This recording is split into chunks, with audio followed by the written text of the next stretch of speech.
Is the US presidential election becoming like Noora Kushti?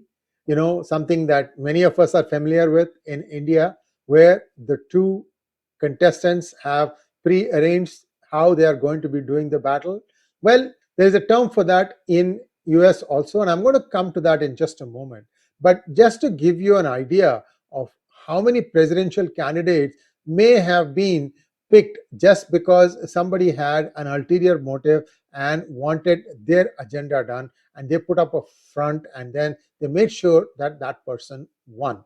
Now, all this stuff may not be something new, but these are all things that people talk about only in dark corners of dingy rooms.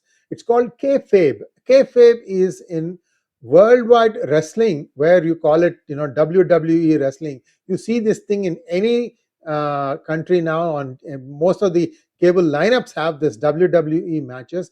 The word kayfabe came up in worldwide wrestling matches that we've all seen before, where they seem to be actually having a real fight, but it's all staged and managed. So this kayfabe is the phenomenon that we're going to be talking about.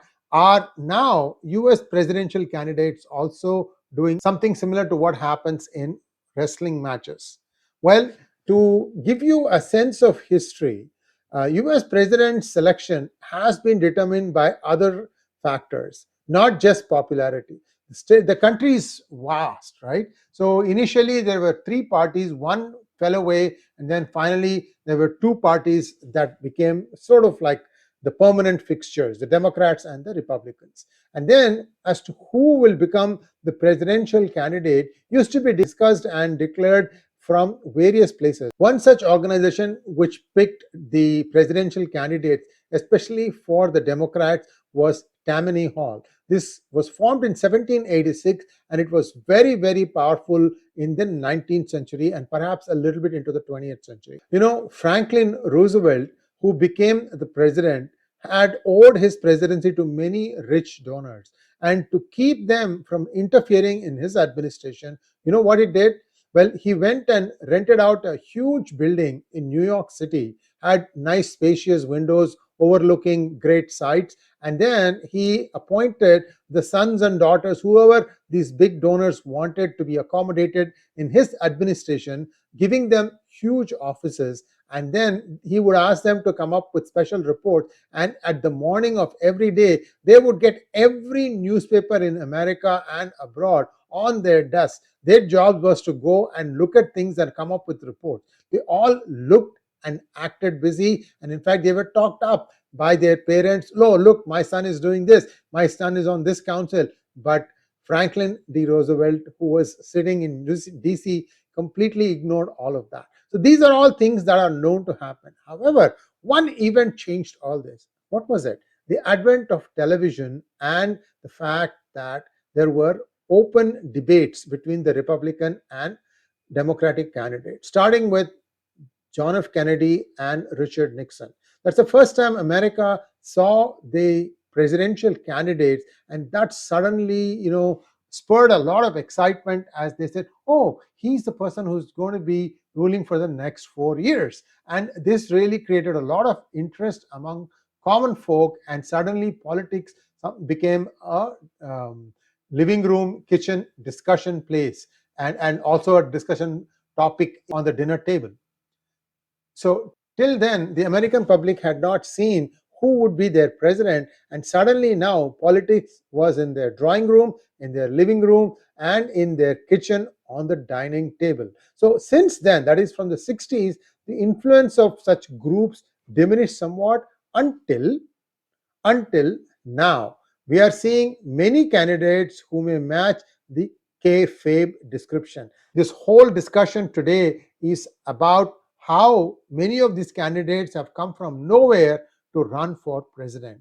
And this is something that is going to be visited again and again as these elections continue. So I'm sure somebody else, or even I, might do it 4 years from now if there is instance of more kayfabe candidates. By the way, these are not just Republicans or Democrats, it's both parties. So it's not like it is something that are that's a preserve of Democrats alone.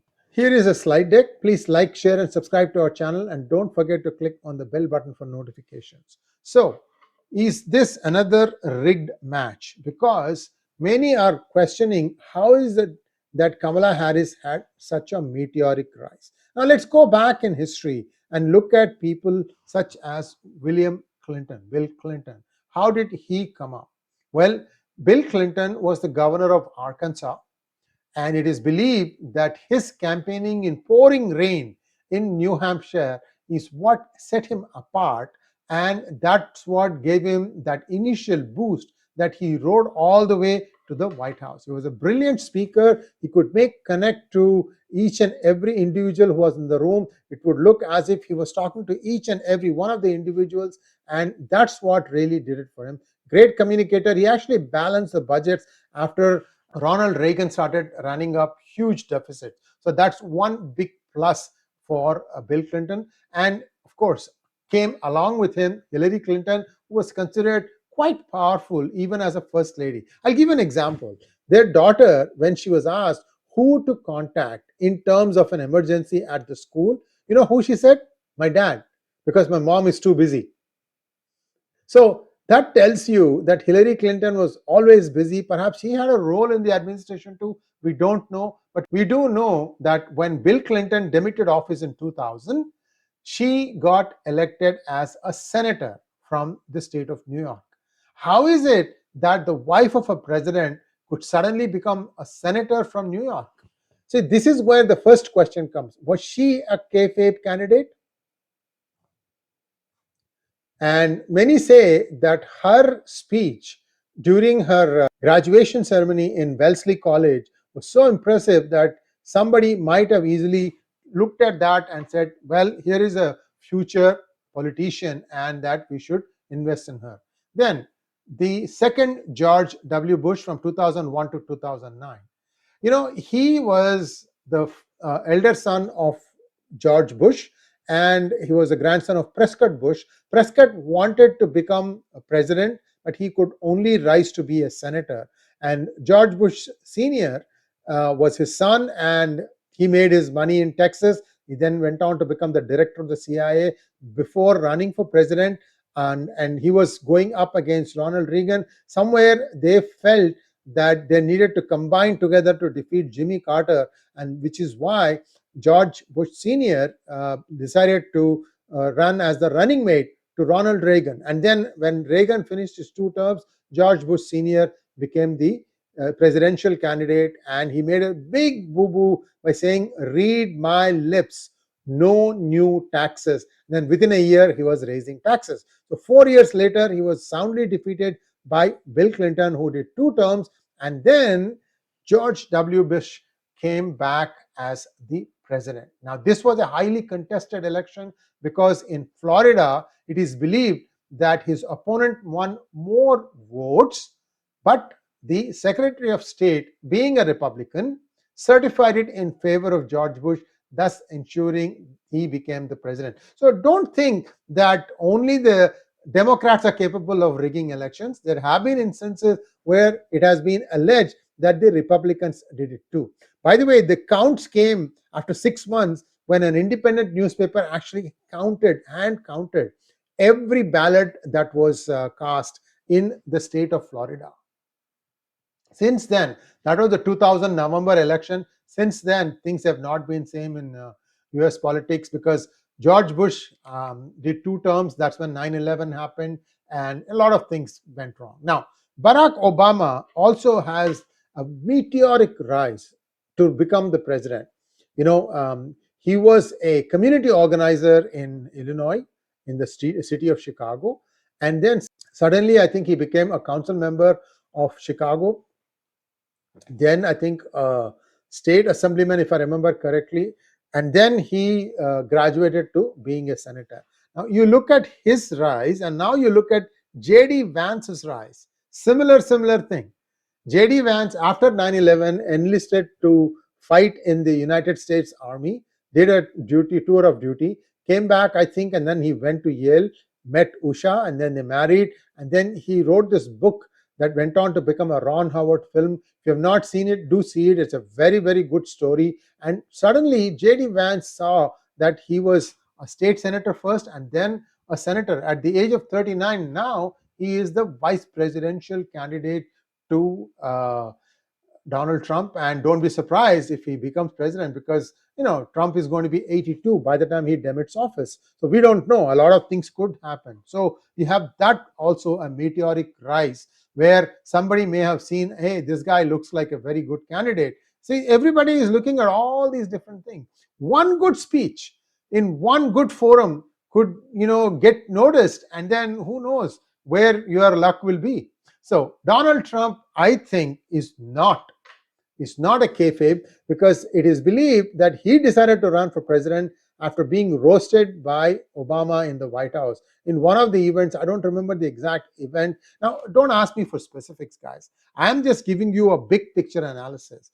I mean, Obama roasted Trump so much that he swore as he was getting out of the building that I am going to run for president and I am going to become the president of US. And it's after that he decided to throw his hat in the ring. Again, his initial primary conversations were very feisty and very different, and people were angry at the swamp, which is at Washington, D.C. And he said, I will drain the swamp. That was the magical sentence that he started. And then he said that, okay, I'm going to build the wall. That wall and the swamp, these were things that resonated with the people. And, blue states like Michigan and Wisconsin voted for Trump. So blue collar vote tends to vote for Trump. And that is one big concern that the Kamala campaign may have. So we'll have to wait and see what happens. So after Trump came, of course, Joe Biden. You know what happened with Joe Biden. Within weeks of taking office, you saw unmitigated disaster called as illegal immigration